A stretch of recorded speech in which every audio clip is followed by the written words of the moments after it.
Yo netizen, apa kabar hari ini? Semoga selalu menegangkan dan mengasihkan ya.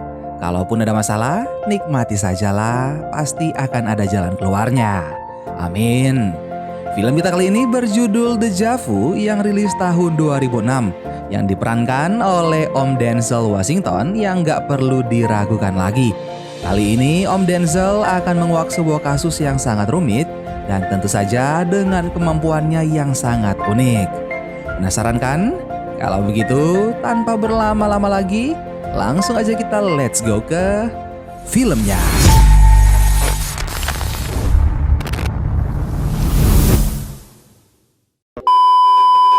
Film pun dimulai dengan memperlihatkan hiruk-pikuk keramaian kapal feri mewah di pelabuhan Algiers yang membawa para alumni Navy SEAL berlayar untuk merayakan acara tahunan.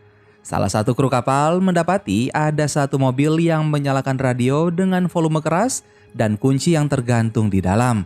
Ia mencoba membuka pintu namun tidak berhasil. Rupanya mobil itu berisi puluhan bom dan hanya dalam beberapa menit bom itu meledakkan seisi kapal.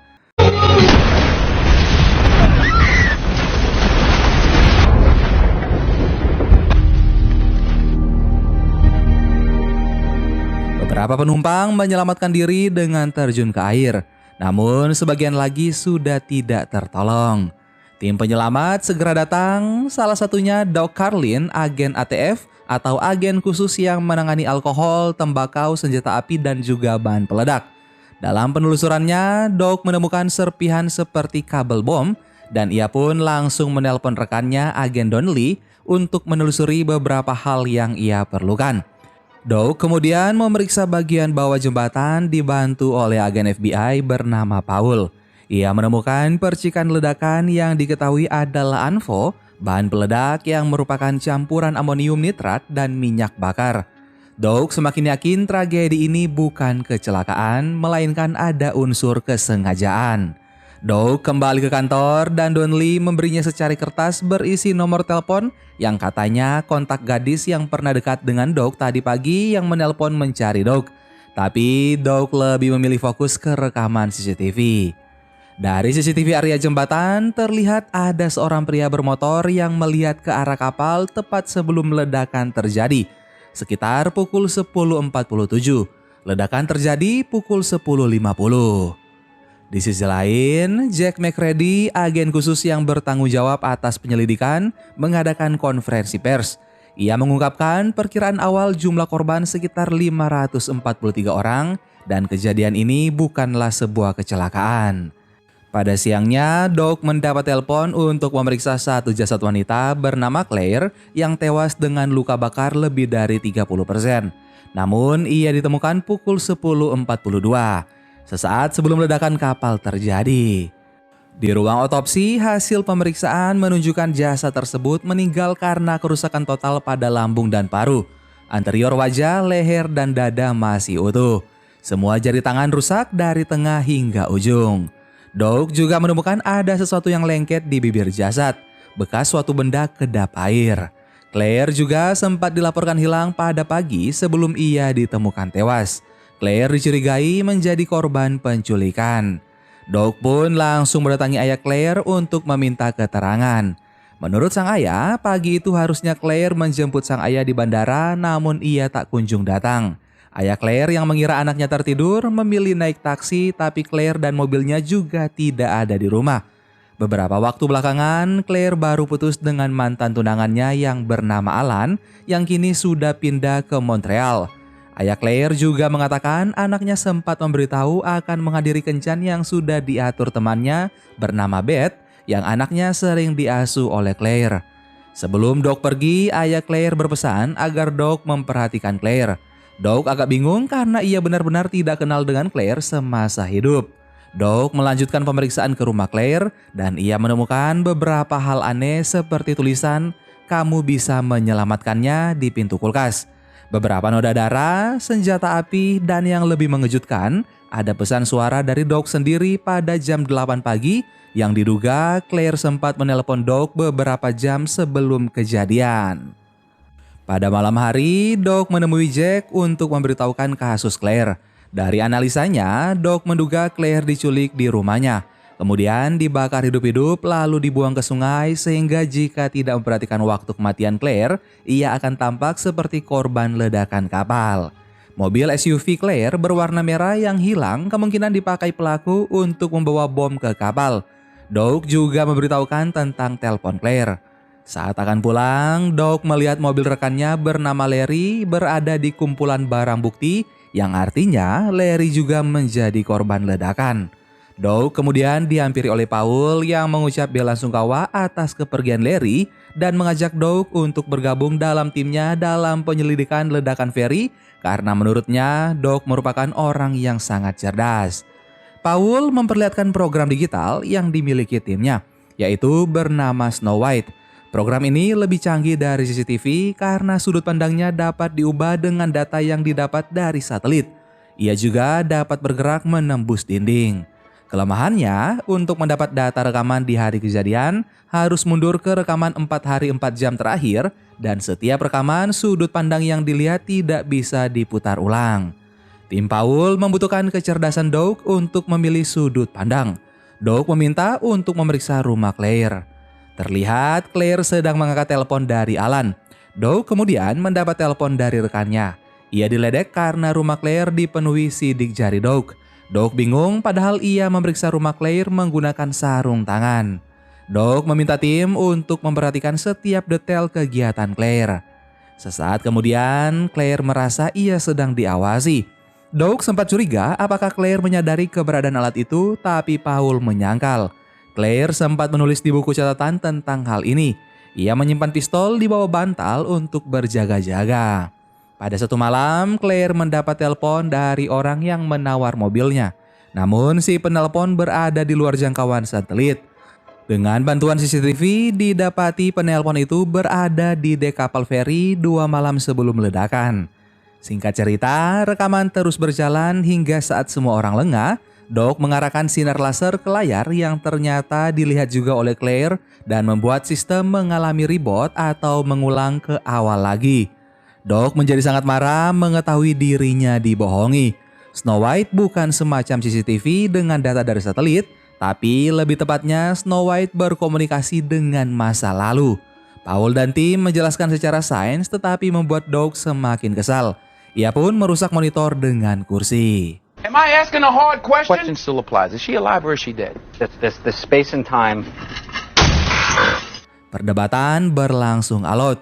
Doug meminta tim mengirim catatan padanya di masa lalu untuk mencegah pembunuhan Claire dan peledakan feri karena sesuatu yang lebih berat tidak bisa dikirim ke masa lalu. Pengiriman pun berhasil, namun catatan itu ditemukan oleh Larry bukan Doug. Tim mengikuti Larry yang menuju ke kapal dan menemukan terduga pelaku pengeboman sudah berada di sana juga. Larry menyergap lelaki itu sendirian, tapi si pelaku menembaknya hingga sekarat, lalu membawanya kabur ke arah luar jangkauan Snow White. Doug kemudian menggunakan helm teropong untuk mengejar si pelaku di masa lalu. Doug harus menggunakan satu mata untuk melihat jalan di masa kini dan satu mata untuk melihat jalan di masa lalu. Doug bersama helm teropong harus berada dalam jarak dekat dengan target agar sinyal Snow White dapat terus melacak keberadaan pelaku. Hingga akhirnya Doug dapat berhadapan dengan pelaku. Tapi sayangnya di masa sekarang ada mobil yang menabrak Doug. Beruntungnya Doug masih selamat dan ia melanjutkan pengejaran dengan panduan tim.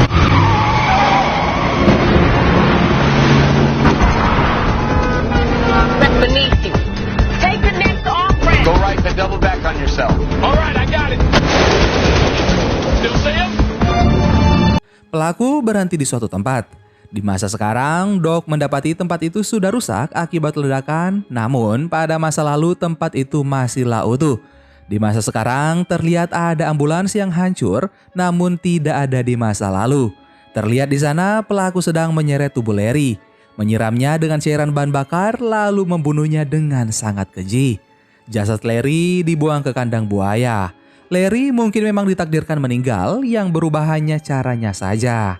Di TKP pembunuhan Larry, Doug menemukan pasangan anting Claire. Dari hasil rekaman wajah pelaku pada Snow White, terungkap ia adalah seorang lelaki pemilik pemancingan bernama Carol. Tim ATF meluncur ke alamat Carol dan daerah tersebut sudah porak-poranda akibat ledakan dan akhirnya Carol berhasil diringkus.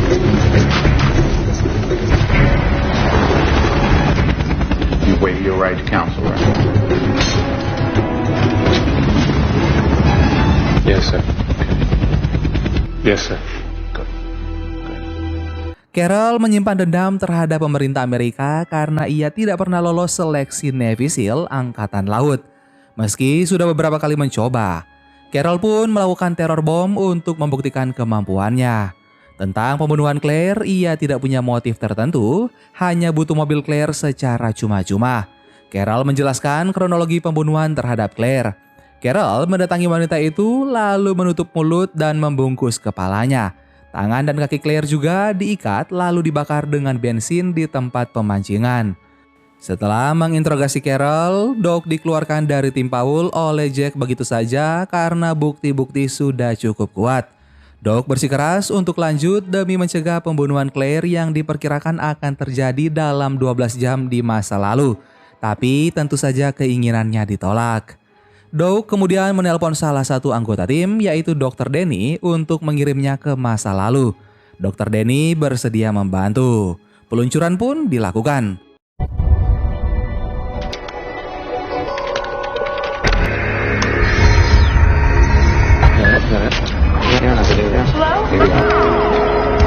Listrik seluruh kota menjadi padam sejenak. Doug tiba di 4 hari lalu, tepatnya saat hari kematian Claire dalam keadaan kejang, dan tim medis terheran-heran melihat tulisan "Bangkitkan aku" di dada Doug. Setelah dilakukan CPR beberapa kali, nyawa Doug berhasil selamat.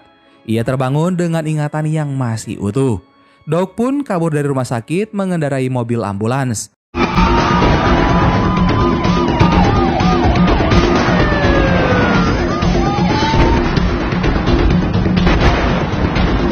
Carol sedang bersiap untuk membunuh Claire di tempat pemancingan miliknya. Claire sempat melakukan perlawanan dengan mencakar wajah Carol. Hal ini dapat menjadi bukti yang mengarah pada Carol jika nanti jasad Claire ditemukan. Inilah sebabnya Carol merusak jari-jari Claire. Namun belum Carol sempat melancarkan aksinya, Doug sampai di lokasi. Carol pun menembak ke arah Doug berkali-kali dan keluar dari ruangan. Ia memantau dari luar dan menembaki gas saat menyadari Doug masih hidup. Doug segera membawa Claire keluar, tapi beberapa detik setelahnya tempat itu meledak. Ambulans yang dibawa Doug juga menjadi hancur. Ambulans inilah yang sempat ia lihat saat mencegah pembunuhan Larry. Claire berhasil diselamatkan.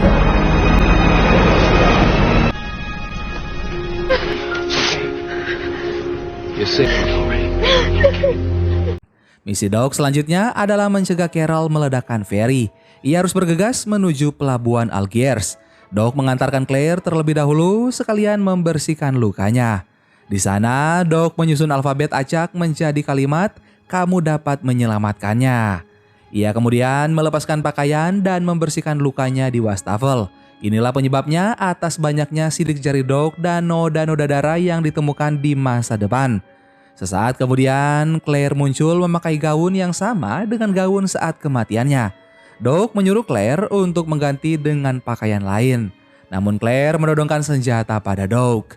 Doug meminta Claire menelpon Donnelly untuk mengkonfirmasi identitasnya. Kertas nomor telepon yang diberi Donnelly pada Doug di masa depan adalah nomor telepon Claire. Claire akhirnya percaya dan membantu Doug mengobati lukanya.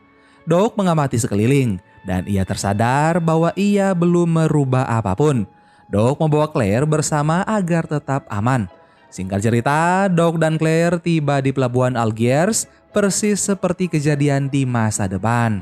Semua penumpang yaitu alumni Navy SEAL bersama keluarga menaiki kapal satu persatu.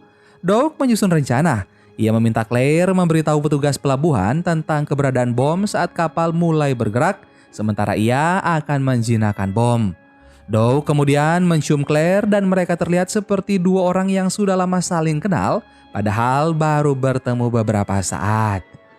Di sisi lain, Carol yang bersiap pergi menaiki motor tidak sengaja melihat mobilnya yang tadi di pemancingan sudah terparkir di pelabuhan. Carol memutuskan untuk kembali ke kapal dan saat itulah Claire harus menjalankan tugasnya. Namun bukannya memberitahu petugas pelabuhan, Claire malah melompat ke kapal dan ia mengendap-endap di dek parkir mobil. Sementara Doug memantau jembatan dan tidak menemukan Carol yang seharusnya sedang memantau di sana. Carol justru menyergap Claire. Waktu sudah menunjukkan pukul 10.45 yang artinya 5 menit lagi bom akan meledak. Selang beberapa detik, penumpang berlarian melihat ke arah dek parkir mobil karena suara tembakan. Carol menembak petugas yang menegurnya lalu meluncurkan tembakan membabi buta.